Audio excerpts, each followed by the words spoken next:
Hi friends, welcome to Indian recipes Tamil. நம்ம இன்றைக்கி கடாயில் எப்படி பிரெட் செய்கிறதுன்னு பார்க்க போகிறோம்.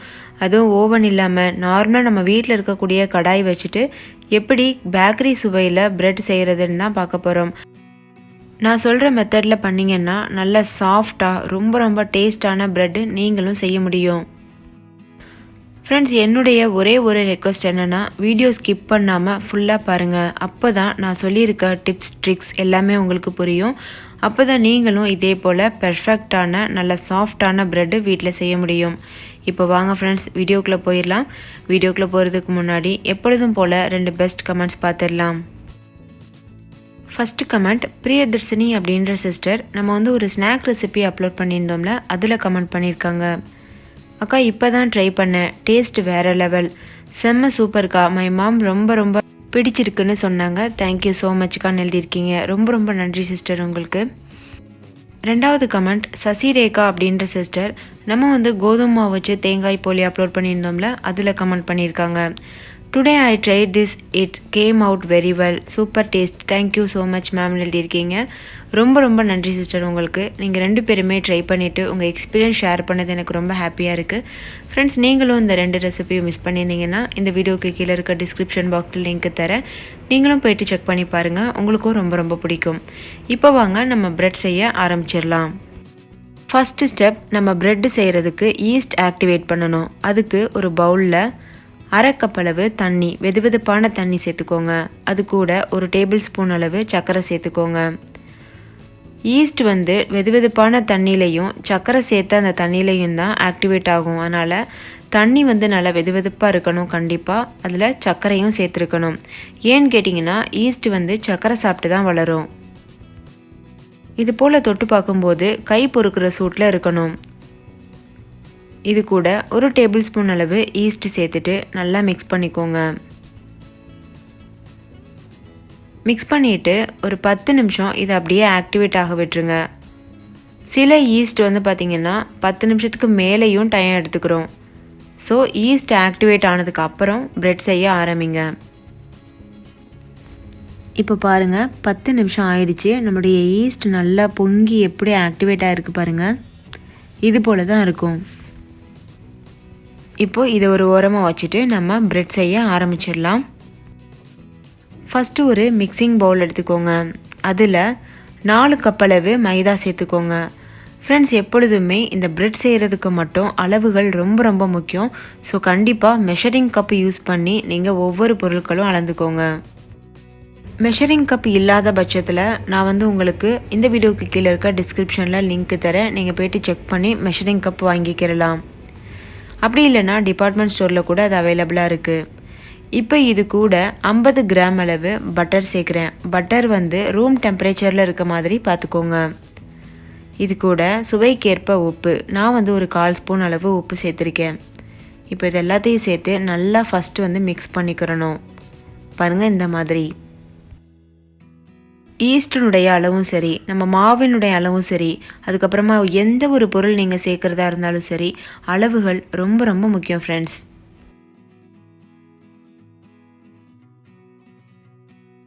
நல்லா பிசைஞ்சதுக்கப்புறமா நம்ம ஆக்டிவேட் பண்ணி வச்சுருக்கோம்ல ஈஸ்ட், அதை இது கூட சேர்த்துடணும்.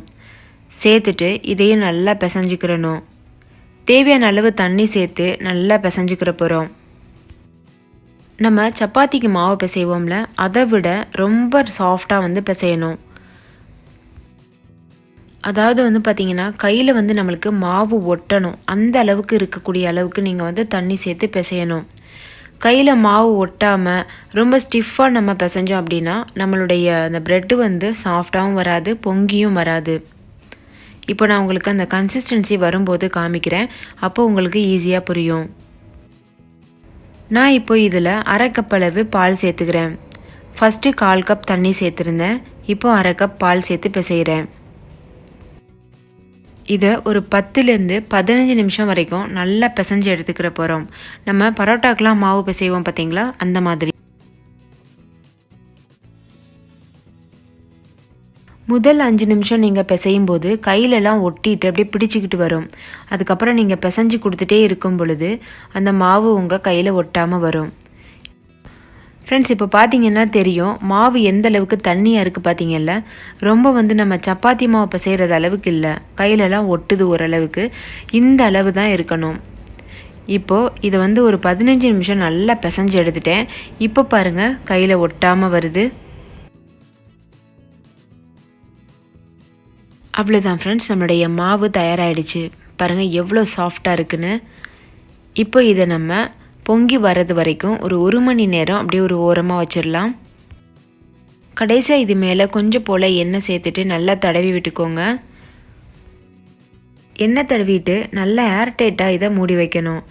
நீங்கள் ஃபுட் ரேப்பர் இருந்தால் ரேப் பண்ணி வைங்க, அப்படி இல்லைன்னா சாதாரண பிளேட் வச்சு கூட நீங்கள் மூடி வச்சிடலாம். மூடி வச்சுட்டதுக்கப்புறமா நீங்கள் வந்து நல்ல ஒரு இருட்டான அறையில் வச்சுருங்க ஃப்ரெண்ட்ஸ். அப்போ தான் இது நல்லா வந்து பொங்கி வரும். இருட்டாகவும் இருக்கணும், நல்லா வெதுவெதுப்பாகவும் இருக்கணும், அந்த மாதிரி ஒரு இடத்துல வச்சுருங்க. இப்போ இது 1 ஹவருக்கு அப்புறம் பார்க்கலாம். ஃப்ரெண்ட்ஸ் இப்போ பாருங்கள் 1 மணி நேரம் ஆயிடுச்சு. எப்படி இந்த மாவு வந்து டபுள் ஆகிருக்கு பாருங்கள். நம்ம வச்ச அளவை விட அப்படியே பொங்கி மேலே வரைக்கும் வந்திருக்கு. நல்லா வந்து பார்த்திங்கன்னா பொங்கி வந்திருக்கு. இப்போ கையில் கொஞ்சம் போல் எண்ணெய் இல்லைன்னா பட்டர் தடவிக்கோங்க. தடவிட்டு இந்த மாவை மறுபடிக்கும் நம்ம நல்லா பிசைய போகிறோம். இந்த மாதிரி ஒரு பஞ்ச் பண்ணிங்கன்னா அப்படியே அதில் உள்ள காற்றெல்லாம் அப்படியே வெளி வரும். அது பார்க்குறதுக்கே ரொம்ப சூப்பராக இருக்கும். இப்போ மறுபடிக்கும் இதை ஒரு நல்ல 5 நிமிஷத்துக்கு பிசைஞ்சு எடுத்துக்கிறலாம். நம்ம நல்லா வந்து பார்த்திங்கன்னா பிசைகிறதுனால நம்மளுடைய ப்ரெட்டு நல்லா சாஃப்டாக வரும். பேக்கரியில் கிடைக்கக்கூடிய அளவுக்கு பெர்ஃபெக்டாகவும் வரும். 5 நிமிஷம் நல்லா பிசைஞ்சதுக்கப்புறமா இது போல் ஒரு சப்பாத்தி கட்டை எடுத்துக்கோங்க. அதில் கொஞ்சம் போல் மைதா மாவு சேர்த்துக்கோங்க. மைதா மாவு சேர்த்ததுக்கப்புறமா நம்ம பிசைஞ்சு வச்சுருக்க மாவு இருக்குல்ல, அதை எடுத்து அது மேலே வச்சுருங்க. வச்சுட்டு இதை ஒரு ஸ்கொயர் ஷேப்புக்கு நம்ம திரட்டி எடுத்துக்கிற போகிறோம். எதுக்காக ஸ்கொயர் ஷேப்பில் திரட்டி எடுக்கிறோம் அப்படின்னா, அப்போ தான் நம்ம அந்த பேக்கிங் ட்ரே இருக்குல்ல, அந்த பிரெட் லோஃப் அதில் வைக்கும்போது கரெக்டாக இருக்கும்.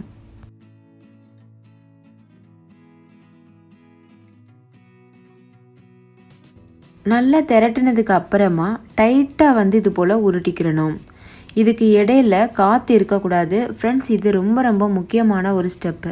இதுக்கு இடையில காற்று இருந்ததுன்னா நம்மளுடைய ப்ரெட்டு நல்லா பேக் ஆகி வரும்போது நடுவில் ஒரு பெரிய ஓட்டை இருக்கும்.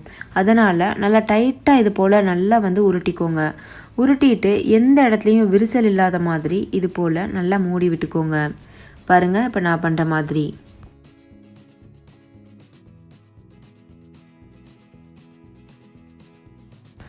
ஸோ கொஞ்சம் கூட அதில் விரிசல் இருக்கக்கூடாது. நல்லா இது போல் க்ளோஸ் பண்ணியிருக்கணும். க்ளோஸ் பண்ணிவிட்டு இது போல் நல்லா உருட்டி விட்டுக்கோங்க. இப்போது நம்மளுடைய மாவு தயாராகிடுச்சு. அதுக்கப்புறமா இது போல் கொஞ்சம் போல் எண்ணெய் சேர்த்துக்கோங்க. அப்போ தான் நம்மளுடைய ப்ரெட்டு நல்லா வெந்து வரும்போது ஒட்டாமல் வெளியில் வரும். நல்லா எல்லா பக்கமும் எண்ணெய் படுறது அளவுக்கு தடவி விட்டுக்கோங்க. ஃப்ரெண்ட்ஸ் இந்த ப்ரெட் லோஃப் நான் ஆன்லைனில் தான் வாங்கினேன்.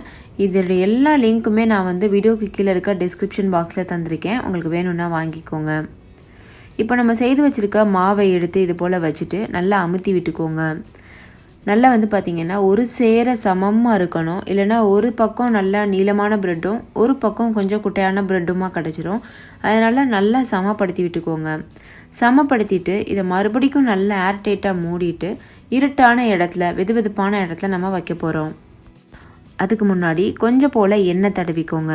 இது மாதிரி நல்லா வந்து ஒரு ப்ரஷ் வச்சுட்டு எண்ணெயை நல்லா தடவிக்கோங்க. ப்ரஷ் இல்லைனாலும் ஒன்றும் பிரச்சனை இல்லை, நீங்கள் கையிட்ட கூட எண்ணெய் நல்லா வந்து தடவி விட்டுக்கோங்க. இப்போது இது போல் நல்லா மூடி போட்டு மூடிட்டு நல்லா வந்து பார்த்திங்கன்னா ஏர்டைட்டாக மூடிட்டு நல்லா டார்க்கான இருட்டான பிளேஸில் நம்ம இதை கொண்டு போய் வச்சிடலாம். இது மறுபடிக்கும் ஒரு மணி நேரத்துக்கு அப்படியே இருக்கணும். அப்போ தான் வந்து பார்த்திங்கன்னா நல்லா பொங்கி வரும். இப்போ பாருங்கள் 1 மணி நேரம் ஆயிடுச்சு. நம்ம இதை இப்போ ஓப்பன் பண்ணிடலாம். இது இப்போது பேக் பண்ணுறதுக்கு தயாராக இருக்குது. பேக் பண்ணுறதுக்கு முன்னாடி இதுக்கு மேலே கொஞ்சம் போல் நம்ம பால் தடவி விடணும். ஃப்ரெண்ட்ஸ் பால் எதுக்காக தடவுறோன்னா அப்போ தான் அந்த ப்ரெட்டுக்கு மேலே வந்து நல்ல ஒரு ப்ரௌன் கலர் வரும் பார்த்திங்களா, அந்த கலர் கிடைக்கும். இது வந்து காய்ச்சின பால். நம்ம மாவு சேர்க்கும்போது பால் சேர்த்தோம்ல, அதுவும் காய்ச்சி ஆற வச்ச பால் தான். இப்போ பாருங்கள் இது நல்லா இது போல் தடவியாச்சு. இப்போ இது நம்ம பேக் பண்ணிடலாம். பேக் பண்ணுறதுக்கு ஒரு அகலமான கடாய் எடுத்துக்கோங்க. அதில் 3 கப் அளவு உப்பு சேர்த்து சூடுபடுத்திக்கோங்க. ஃப்ரெண்ட்ஸ், இந்த உப்பு நான் ஏற்கனவே பேக் பண்ணுறதுக்கு பயன்படுத்தினேன், அதனால் கலர் வந்து மாறி இருக்கு. இப்போ இது உள்ளே வச்சிடலாம். வச்சுட்டு ஒரு அகலமான பாத்திரம் வச்சு மூடிடுங்க. மூடினதுக்கு அப்புறமா லோ ஃப்ளேமில் வச்சுட்டு ஒரு அரை மணி நேரம் வந்து குக் பண்ணி நம்ம எடுக்க போகிறோம்.